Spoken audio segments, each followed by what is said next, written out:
Welcome to Fuel FM and welcome to the very first episode of The Winner's Circle. And today we want to welcome Abby Robertson to the show.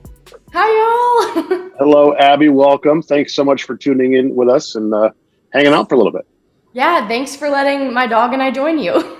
Well, first of all, who's the dog? What's his name? Come here. This is Chance. Hey, Chance. Yeah. He's a big dog. Yeah, nice.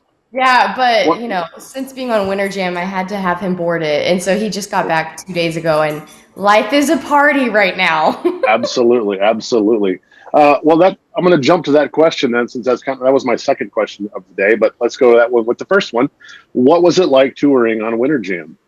Oh my gosh. I grew up going to Winter Jam. So for me, it was just like a surreal dream. Like, I don't know. I watched lives change. I went with youth group. Like, to be that person on that stage that I was looking up to is so crazy. And to see how God had really just orchestrated everything throughout my life and brought me to that one moment, it's insane. And I can't believe I did it. And I keep pinching myself. And I miss everybody so dearly on Winter Jam. When I say we all became a family, like, it's very odd waking up and not getting off the bus to see these people that I spent 3 months with, and I miss them so much. But I loved Winter Jam so much. It was so great. I mean, did you ever think of yourself as being someone who was going to be on stage at Winter Jam?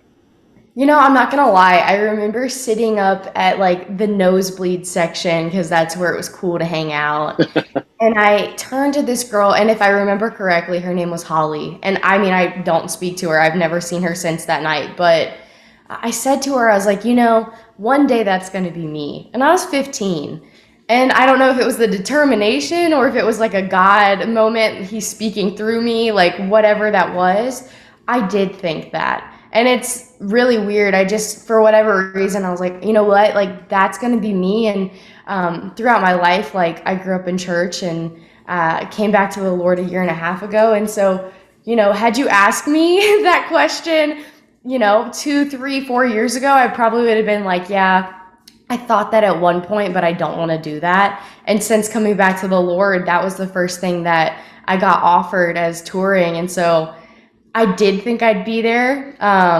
I didn't think I wanted to be there. And then coming back to Jesus, I was like, no, this is where I belong. So yeah, I think that's actually an amazing answer, because a lot of people, I think that's great in the sense that you could envision yourself doing it and you felt the calling to do something like that. I think a lot of people would be like, no, not me. I don't think, no, God's given me a gift and that's what I want to do with it. I want to use it that way. So that's great. Yeah. Well, what's even crazier, and I wish I had it next to me, but I have a book that we made in kindergarten, and literally it was like what you want to be when you get older kind of thing. And my mom, she found it, and maybe it was like 3-4 months when I came back to the Lord, she found this book and she was like, I have to show you what I found. And I was like, okay. And so she opens up to the picture that I had drawn and or drew, and she started reading these words. And at 5 years old, I literally said, I will be a singer and I will sing songs about God. Like, I want to do that. Wow. And so really, like, I think I've met a lot of people that are like, no, it could never be me. But I've always felt a strong calling to just make music that glorifies God. And, it's been so crazy just to, again, watch everything fall into line and just come together. Because, man, I've done so many things that I shouldn't be interviewing with you. I shouldn't be talking about Winter Jam. I shouldn't be talking about the things coming up. Like, I don't deserve it, but it is the grace of God and his calling on my life that I'm here. So That's sweet. So yeah. Let's go backwards then and ask the first question of what was your upbringing? Where did you grow up? Where are you from? What led you to today? Okay, yeah, that's a deep question. True. I feel like some people get out easy with this one. All right, I'll start timing myself. So I grew up in Virginia Beach, Virginia. I am a surfer girl at heart. I grew up doing that. Love the beach. That is my favorite place to be and the best place that I connect with God, honestly. So I grew up in Virginia Beach. I grew up in a family of 4 older brothers, and it's just me as the baby girl. So that was always fun. You know, I am very rough and tough and tomboy sometimes, but it's just how I was raised.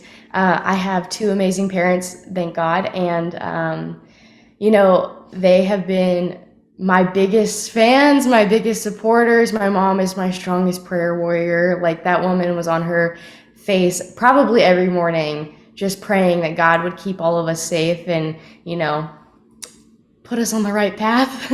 And I know Right. her prayers have literally paid off, and she's still not done praying, but so grateful for her. And I grew up in church. I grew up singing. I think the first thing I ever did was my kindergarten graduation, and I from there on had always loved music, wanted to do music, just didn't know what it looked like. I stepped away from my faith, and it was, I wouldn't even say stepped away, honestly. Like, there's a difference between it being like something you grew up in and then having, I just read this morning, it was talking about like when God comes in, he doesn't just come into a guest room of your life, he invades your whole entire life. And so it was so true because I think I spent so much time with God in the guest room because it was just something I had grown up around and I was taking it for granted. And it was my parents' faith or my, you know, friends' pastor's faith. Like it wasn't mine. And so when I actually came to the Lord and knew him as a friend, you know, I life started changing about 2 months after I rededicated my life to the Lord. I signed as a CCM artist, became a flagship artist for a new label in town called Big Future, and like literally put out a single in February of 2021. And life started to get a little crazy after that. And then before you know it, I'm on Winter Jam. And man, my upbringing, I owe everything to my parents. Like, they are, again, I am a spitfire, and at least I was when I wasn't saved. And the grace that God has given me over the years and the meekness has been amazing. But man, I don't know how my parents did it. I don't know how they kept up with me. I don't know why they were so persistent to just love me and pray for me because I don't know if I could have done it. But yeah, now I'm here in Nashville, Tennessee. I super miss Virginia, if I'm honest. When I first moved away, I was like, oh, I don't miss it. But there's a part of me that'll always be there. And I think going back, it's so comforting knowing Yeah. like, hey, these are my roots and just remembering where you're from. So that's a little backstory of it. No, I like it. That's very cool. So Yeah. let's talk about your big single on Fuel FM is "Without Your Love." Yeah. We've actually been playing it for quite a while, even before Winter Jam tour. So Me people got used to you a lot. That's a great song. But what's the story behind it? Yeah, well, you know, I can't take credit for the where, oh, where, oh, where, because that was another writer and he had this melody. And I was like, you know, let's just talk about being honest. But going back to what I said, coming back to the Lord a year and a half ago, like, I do know where I would be if it wasn't for God's love. I was on a path to creating my own reality, and what I was creating for myself in playing God was something that it scares me. And I know people say that, but like there is such bondage and confusion and pain and hurt that came along with trying to play the role of God or seeking my worth and value and identity in other people because people will let you down. We're all broken. And so when I came back to the Lord, I mean, I actively like opened my hands on the ground and I surrendered everything I could think of. I was like, this desire, the hurt, the want, the need, God, you know it all. Like, I'm tired, take it. And so when I came into this ride, I sat down and I was just kind of like spitting out the stuff that I had come through and learned and even grown from. And I was like, you know, I just don't know where I would be without God's love. Like, I do, but I don't. And because we can only imagine how much worse it would have been if it wasn't for the love of God. It'd be like, hey, kid, I love you so much. I'm going to pick you up and dust you off and put you back on your path. Like, it's okay. Um, so we started writing that. It was a guy named Jonathan Gamble and Chuck Butler. And honestly, I had the phone or the song on my phone and it was just sitting in my files. And it was just like a rough demo of it. And I don't know what took over me. It was probably Holy Spirit, but I sent the file to my manager and I was just like, hey, what do you think of this? And I got a response back that I wasn't expecting. It was just like, what the heck? And then no answer. So in my mind, I'm like, okay, he doesn't like it. I don't know why I sent this. Very like just okay, whoopsies. And it was also like 11:30 at night. So I was like, maybe I just like woke him up and he's like, why are you texting me? Whatever the case was. 2 weeks later, I had some radio team behind me, like independent pushers that get to speak to you guys. And I had, without even thinking or talking about it, they had a whole radio plan for the song and they had a whole marketing plan for the song. And I was like, no one even answered me. I thought no one liked this song. Right? Wow. Yeah. And so, it was something that I honestly think I just started to write it with these guys because I needed it. Yep. And it's crazy again how God works because I thought it was just something that I needed. And sure enough, the song has been out now and it's been impacting lives and people are playing it. And I just would have never guessed it. And so I'm grateful to hear that it's being played and that the Lord is moving. And that's my only hope is that people find the Lord in my music, that they have an encounter with Him, that they can't deny it. And so I just hope that is continuous. And, whether people are playing it on the radio or not, I just hope people find peace in our music. So, No, I think it's a song everybody can relate to. yeah. I think most people probably can look back and say, "Oh, I had a prodigal son, prodigal daughter experience." The Mhm. thing I love about that story that Jesus tells is that it says he came to himself. It's like Mhm. he came to his senses. All of a Yeah. sudden, do you remember having that moment where you're just like all of a sudden going, "Oh, you know what? The lights turn on. This Yeah. ain't good." It was something that had happened in my life that like I was finding my worth in a person and that person left. And so when that happened, I like literally remember I sat down by myself. It was still COVID, so I was like, I need to find a church. I like in my life, I'm like, that just seems like the place that people go when they're hurting. Right. And it was that moment that the light switch turned on kind of as soon as that person stepped out, I was like, okay, I actually have to find God. Like, I have to go to church, whether that looks like, I don't know, let's just go. And I had a group of friends that actually went with me. And sure enough, the message they were giving was in Revelation. And they were talking about 10 days of tribulation. And on the 11th day, the clouds open up and everything's better. And my roommate at the time, she was like, how many days has it been since this thing happened? And I was like, I don't know. Let's count.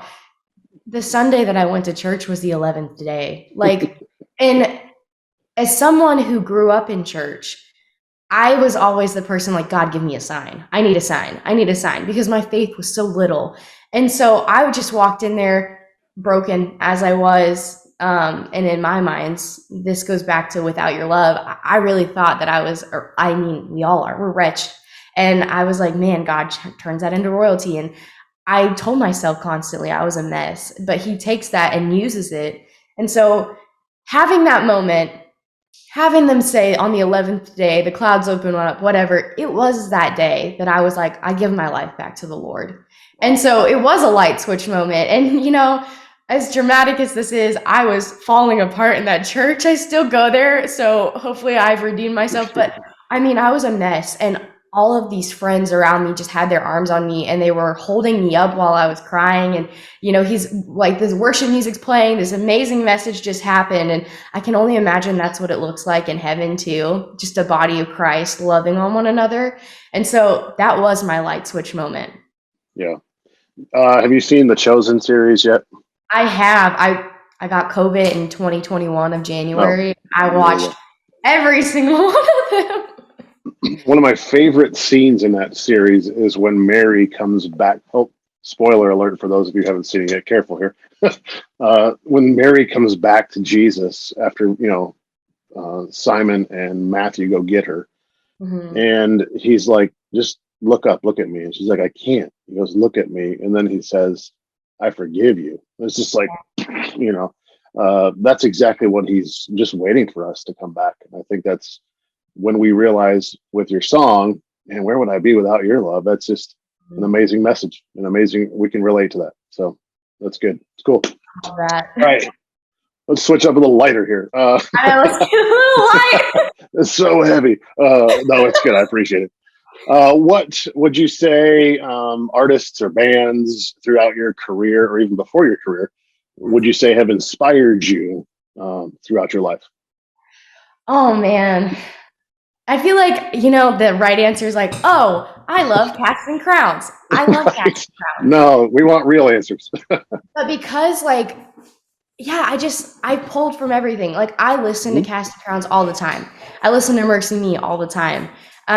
So I think, and Jeremy Camp too. My gosh, I think they played a lot into like loving Christian music because Okay. that's what I grew up on.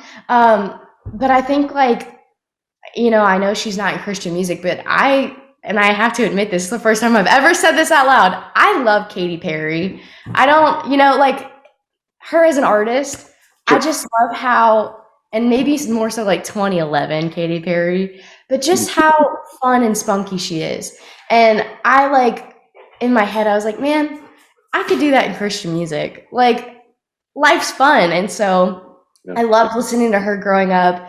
I listened to a lot of Jack Johnson, so like lazy beach music, a ton of Colby Calais. I'm definitely blanking, Jesse McCartney, the I get old it. school stuff.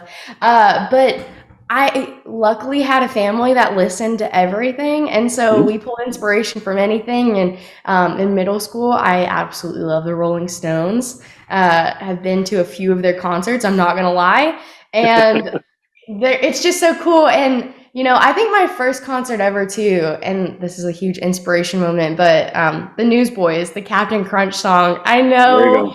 I think it's like Cereal in Hell or something like that, but that They, song, that was yeah, my they don't jam. serve breakfast in hell. That's what it That's is. it. That's it. I just remember them talking about our favorite cereal growing up, and I was like, I love this. That's right.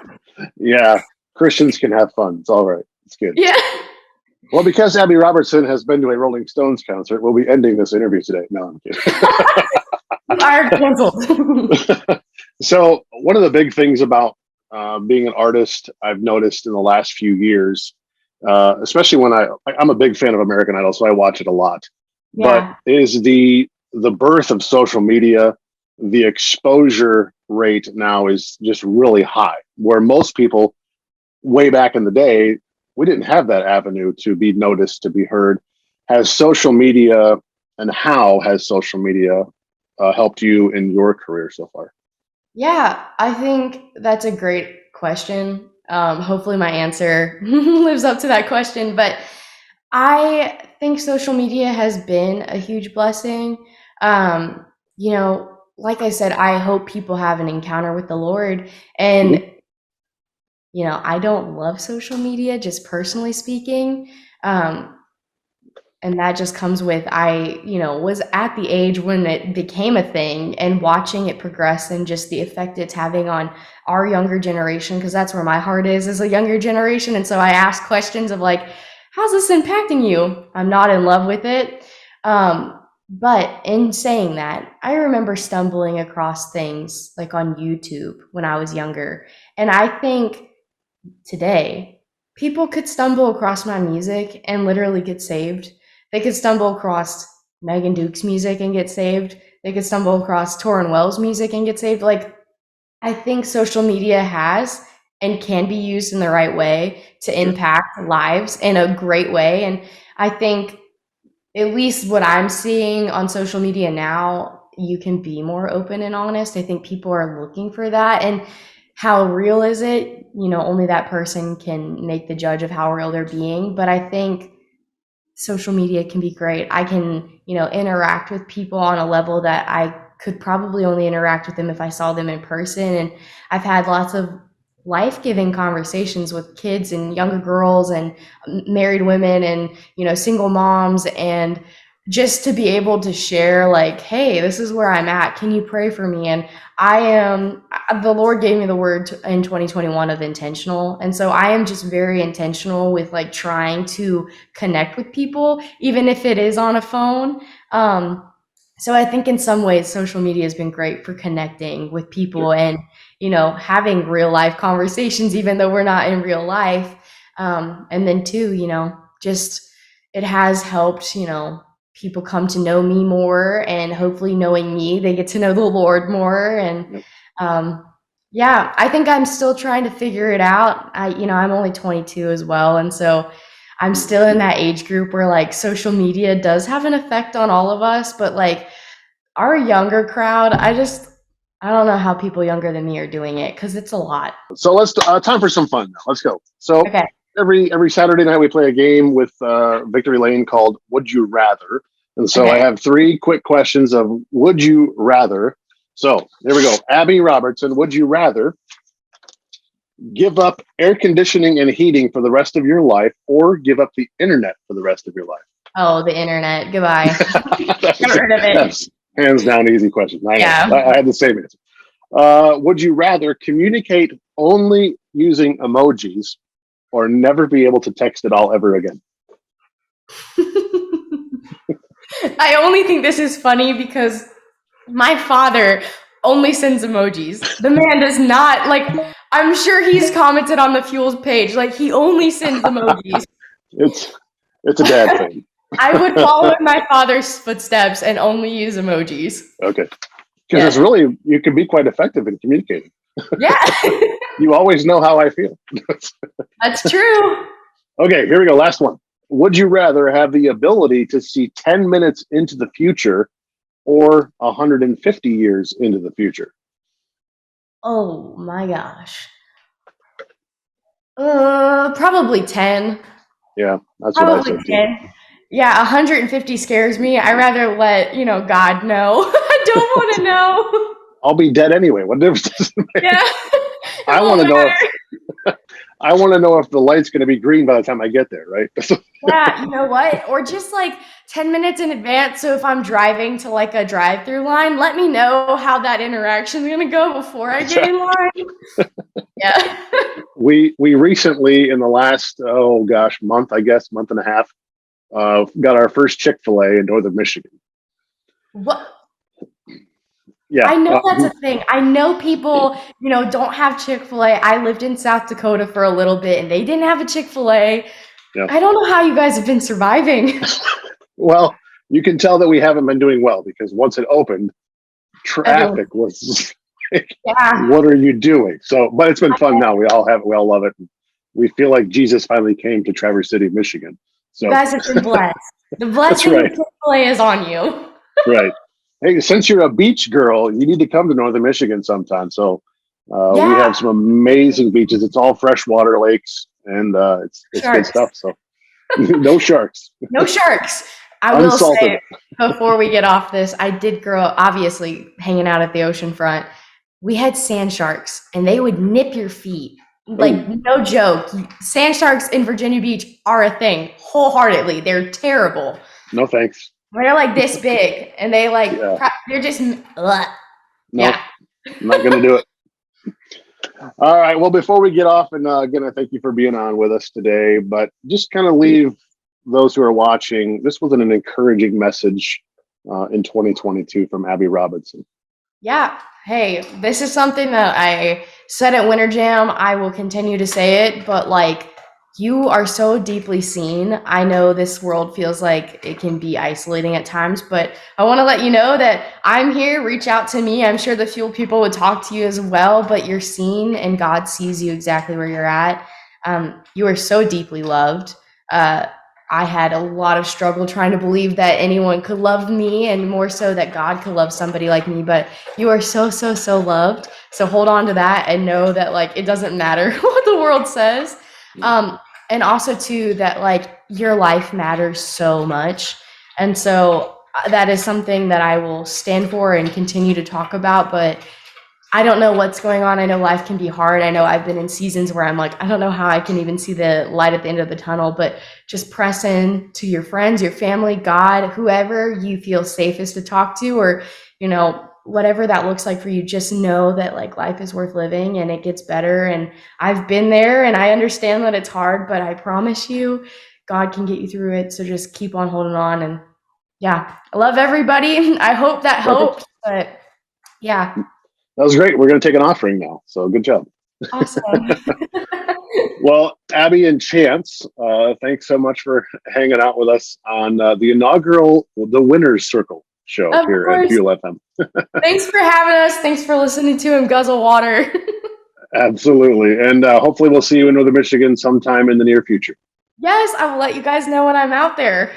Awesome. Sounds good, Abby. Thank you. All right. Bye.